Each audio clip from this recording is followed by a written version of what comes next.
Picture this: Christmas Eve, 1945. Snow falls gently on the hills of Fayetteville, West Virginia.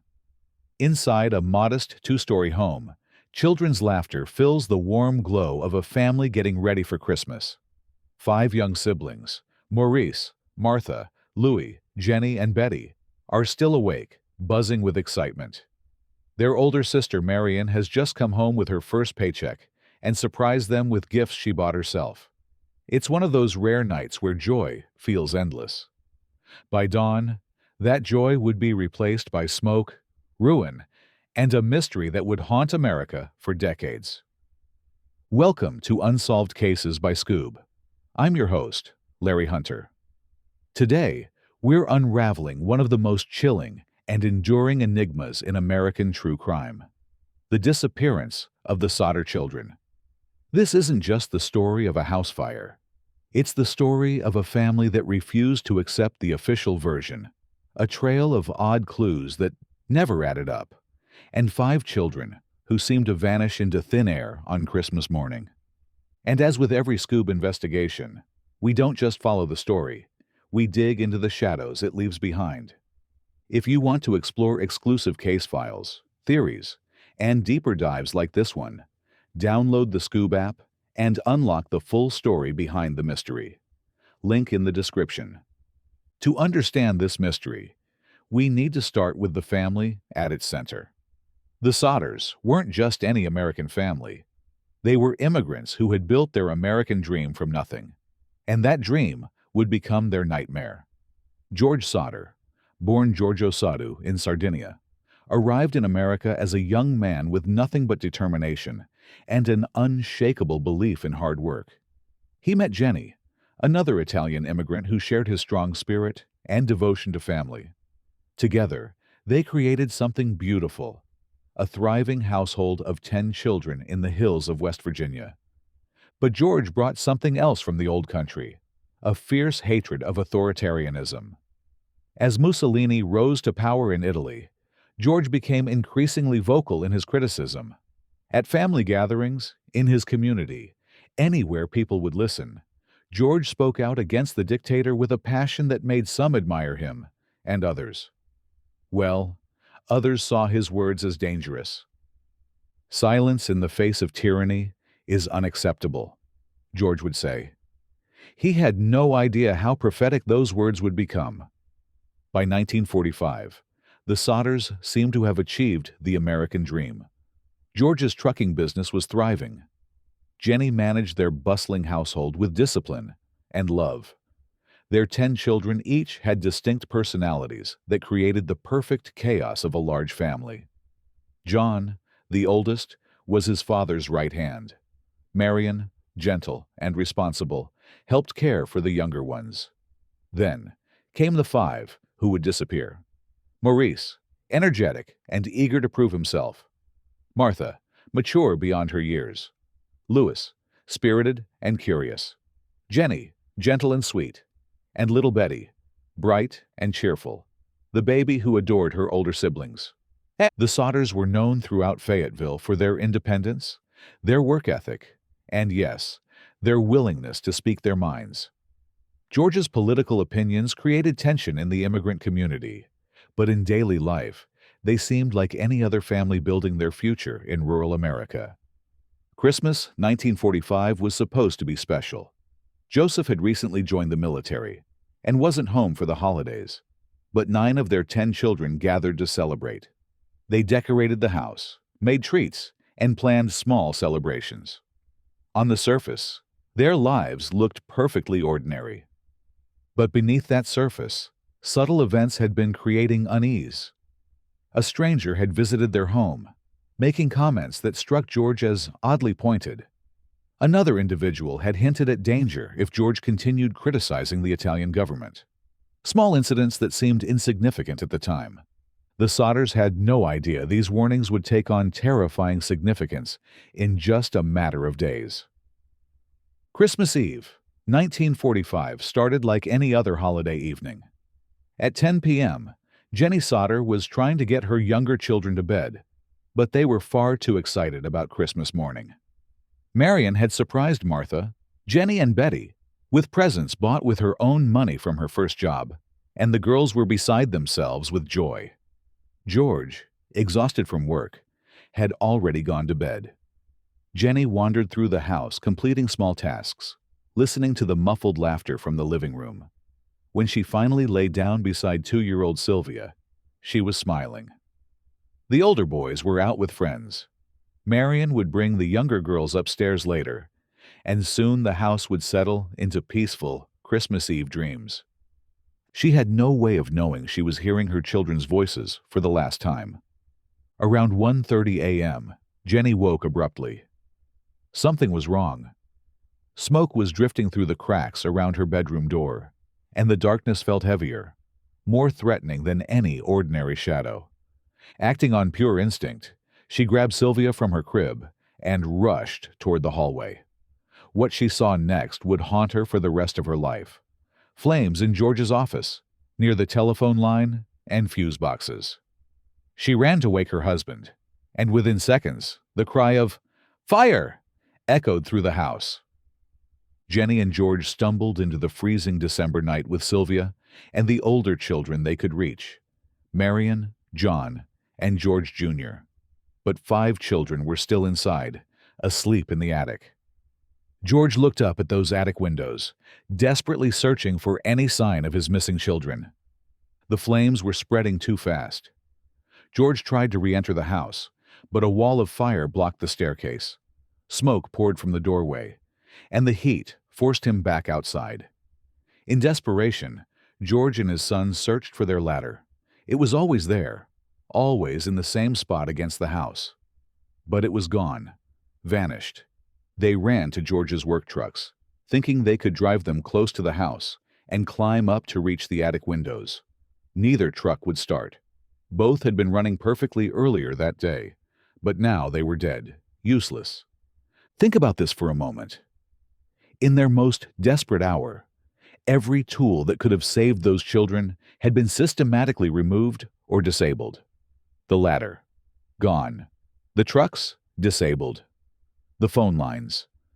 George later discovered they had been cut. As neighbors arrived and tried to help, the flames consumed the house with terrifying speed. The entire structure collapsed within 45 minutes. Firefighters didn't arrive until later that morning due to communication delays and wartime staffing shortages. When they finally sifted through the ruins, they reported finding nothing. No remains of the 5 missing children. Nothing at all. The official conclusion? The fire had been hot enough to destroy all evidence. The children had been completely cremated. But George and Jenny Sodder knew something that would haunt them forever. Even the most intense fires leave some trace behind. Always.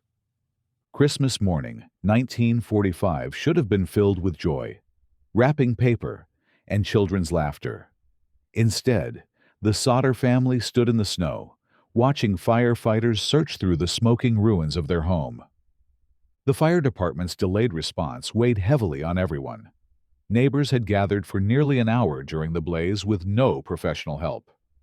When the firefighters finally arrived, they could only examine ruins that were already cold in many places. Several firefighters apologized to George and Jenny, acknowledging the slow response time. The volunteer system had failed. Communication had broken down. But even if they had arrived sooner, everyone knew it wouldn't have saved the house. What happened next, though, would fuel decades of suspicion and doubt. The firefighters worked for hours, lifting beams, clearing ash, checking every area where the children might have been. And they found nothing. Not a bone fragment. Not a tooth. Not a single trace of 5 human beings who had supposedly perished in that fire. The silence was heavier than the smoke still clinging to the air. Several firefighters exchanged uncertain looks. One commented quietly that he had worked far hotter fires and had always found some trace of victims. Another noted that the ashes were too light, inconsistent with a blaze intense enough to fully cremate anyone. Some of the crew seemed uneasy about how quickly the scene was being declared resolved. There were no photographs taken, no careful measurements, limited documentation. The process felt rushed, almost deliberately incomplete. Despite these concerns, the fire chief made his announcement before the end of the morning. The fire had been accidental, likely caused by faulty wiring. The flames had reached temperatures high enough to completely cremate the children's bodies. But George and Jenny Sodder weren't buying it. George questioned the ruling immediately. Just hours earlier, the house had been fully powered. The Christmas lights had been glowing normally. If the wiring had been faulty enough to cause such a catastrophic blaze, how had the electrical system been working perfectly? Jenny raised her own devastating points. She knew that typical house fires, even intense ones, don't consume human bones entirely. She had read accounts of building fires where remains were always found, even when little else survived. And here's what really troubled the family. Much of the basement had survived. Metal objects like appliances, household tools, even pieces of furniture remained identifiable. The refrigerator was largely intact. The washing machine showed minimal damage. How could a fire be hot enough to completely vaporize 5 children, but leave kitchen appliances recognizable? The physical evidence told a different story than the official report. The fire had burned unevenly, with strange patterns that suggested acceleration in some areas, but relative calm in others. Jenny described a faint chemical odor in certain sections that seemed out of place for a normal house fire. Everything pointed to one terrifying possibility. This hadn't been an accident. The weeks leading up to the Christmas Eve fire had been marked by a series of disturbing incidents that, in hindsight, seemed like warnings of the tragedy to come. It started with a stranger, a man who introduced himself as a traveling salesman. He visited George Sodder with a message that was both direct and chilling.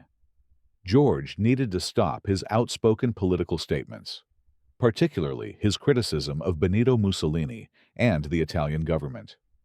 The warning was specific enough to alarm George, suggesting that his words might provoke retaliation. Shortly afterward, an anonymous threat implied that the Sodder house could be set on fire. While George and Jenny initially tried to dismiss it as an empty threat, the comment became more sinister as other suspicious events began to unfold. An unidentified visitor appeared at the Sodder home multiple times, claiming to look for work. But his behavior was strange. He asked unusual questions about the family's schedule, showed excessive interest in the household routines, and seemed particularly curious about the layout of the property. This person was never identified, and investigators were unable to locate him after the fire. Then came the systematic preparation for what would happen on Christmas Eve. The phone line was cut, creating the perfect isolation. The ladder that was always kept in the same location for emergencies mysteriously vanished. The family trucks were sabotaged, preventing any chance of reaching the attic windows. These weren't random malfunctions or coincidences. Someone had methodically removed every possible means of escape or rescue. But who? Suspicion fell on several groups. George's outspoken political opinions had created enemies within the Italian immigrant community. Some saw his anti-Mussolini stance as dangerous, even treasonous. Had someone decided to silence him in the most horrific way possible? Workers from George's trucking business knew the family's schedule and property layout intimately. They had access to the trucks and could have easily disabled them. But investigators found no concrete evidence linking any employee to the fire. Extended family members became subjects of speculation. Could a relative have taken the children, either to protect them from some perceived danger or for more sinister reasons? Rumors circulated about connections to organized crime, suggestions that George's political opinions had angered people with the power to orchestrate such an elaborate revenge. Anonymous tips poured in over the years. Letters claiming knowledge of the missing children. Strangers seen in the area. Most turned out to be hoaxes or dead ends. But they kept alive the possibility that someone, somewhere, knew exactly what had happened to Maurice, Martha, Louis, Jenny, and Betty. The most chilling possibility of all. That the children hadn't died in the fire at all. That they had been taken, spirited away in the chaos and confusion, while the fire served as the perfect cover for an abduction that would never be detected. For George and Jenny Sodder, Christmas Day, 1945, wasn't the end of their story. It was the beginning of a quest that would consume the rest of their lives. They refused to accept that their children were dead. They couldn't accept it. The evidence was too contradictory, the circumstances too suspicious. If there was even the slightest chance that Maurice, Martha, Louis, Jenny, and Betty were alive somewhere, the Sodders would find them. Their search became legendary. They placed advertisements in newspapers across the country, offering rewards for information. They traveled to distant towns following up on tips, no matter how unlikely they seemed. They hired private investigators, consulted with experts, and appealed to anyone who would listen. The tips came constantly. A woman in Florida thought she'd seen children matching the Sodders' descriptions. A man in California claimed to know where they were being hidden. Anonymous phone calls in the middle of the night suggested the children were living under new identities. Most of these leads went nowhere, but some were tantalizingly close to believable. The physical descriptions matched. The ages were right. The timing worked.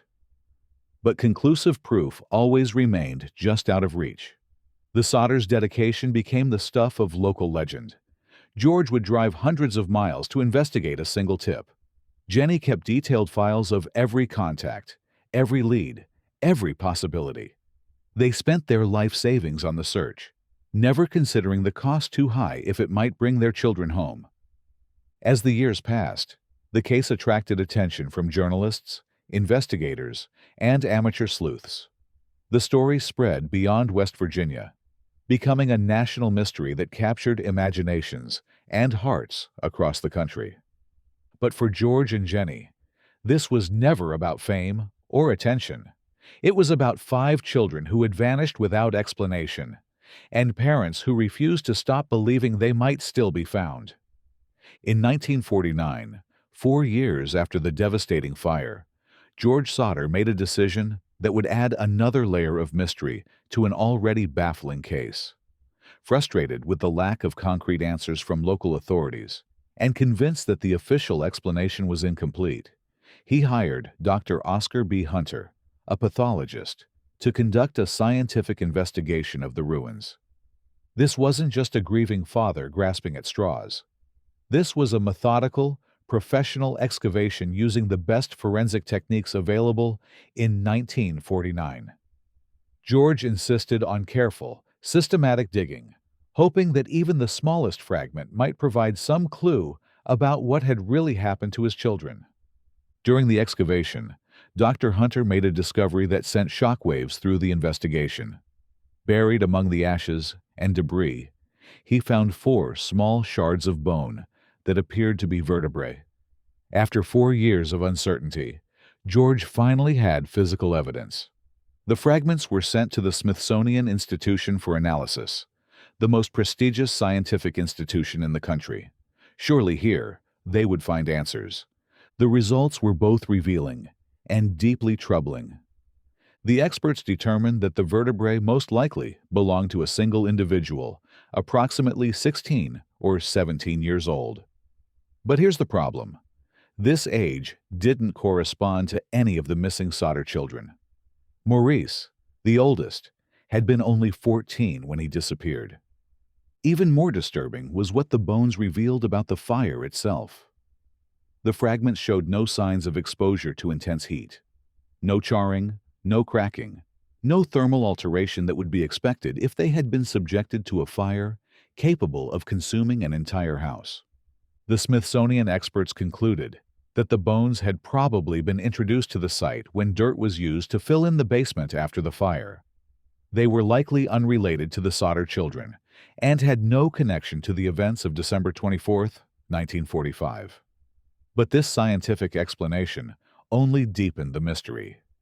If these bones that had definitely been in the ruins of the house, showed no signs of fire damage, what did that say about the official story that the children had been cremated by intense heat?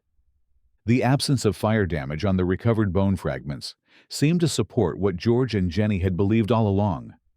The fire hadn't been hot enough to completely destroy human remains. So where were their children? Today, more than 70 years after that Christmas Eve fire, the Sodder children case remains officially unsolved. But why? With all our modern technology, all our advances in forensic science, why can't we finally answer the question of what happened to Maurice, Martha, Louis, Jenny, and Betty? The truth is that this case represents the perfect storm of investigative challenges. The initial fire scene was compromised, with limited documentation and no photographs. The official investigation was rushed and incomplete. Physical evidence was minimal, and in the case of the bone fragments, ultimately inconclusive. Modern techniques like DNA analysis, radiocarbon dating, and advanced material testing weren't available in 1949. Today, those same bone fragments could potentially be tested for genetic markers that might conclusively prove or disprove their connection to the Sodder family. But the fragments have since been lost, adding yet another layer of mystery to the case. The passing of time has also erased many potential sources of information. Witnesses have died. Records have been lost. Physical evidence has deteriorated or disappeared entirely. What once might have been solvable has become increasingly impossible to investigate thoroughly. But perhaps the most significant obstacle to solving this case is the fundamental question at its heart. Were those children ever in the fire to begin with? If the Sodder children died in the fire, then we're looking at a forensic mystery. How could 5 bodies be completely destroyed while leaving no trace? The scientific evidence suggests this is virtually impossible. If the children were taken before or during the fire, then we're looking at an abduction case disguised as an accident. The systematic removal of escape routes, the convenient timing, and the absence of remains all support this theory. But if the children were taken, where did they go? Who took them? How was such an elaborate scheme executed without leaving any verifiable evidence behind? George and Jenny Sodder never stopped searching. They never stopped believing. Until the day they died, they maintained that their 5 children were somewhere out there, living under different names, perhaps never knowing their true identities. The case has inspired books, documentaries, and countless theories. It's become part of American folklore, a mystery that represents every parent's worst nightmare and every family's deepest fears. Some investigators believe the children died in the fire, and that the absence of remains can be explained by the extreme heat and the passage of time. They point to the chaos of the night, the delayed investigation, and the emotional trauma of the surviving family members as factors that clouded the facts. Others remain convinced that the children were abducted, that the fire was set as a cover story, and that somewhere, somehow, the truth about what happened is still waiting to be discovered. The physical evidence supports both theories and neither. The suspicious circumstances suggest foul play, but the lack of concrete proof makes any conclusion speculative. The bone fragments proved inconclusive. The eyewitness accounts were limited. The official investigation was inadequate. What we're left with is a mystery that challenges our need for closure, our belief in justice, and our faith that the truth will always emerge. The Sodder case leaves us with a question that still echoes after 7 decades. How can 5 children vanish from a fire that left almost nothing behind? And what if the truth isn't buried in the past at all, but hiding in plain sight, waiting for someone to connect the final pieces? If you want to dig deeper into the theories, the sightings, and the clues the world forgot, download the Skoob app now to get access to the full story. There's far more to this mystery than what you've just heard. Thanks for listening. Subscribe, share, and join us next time as we uncover another story that refuses to stay silent.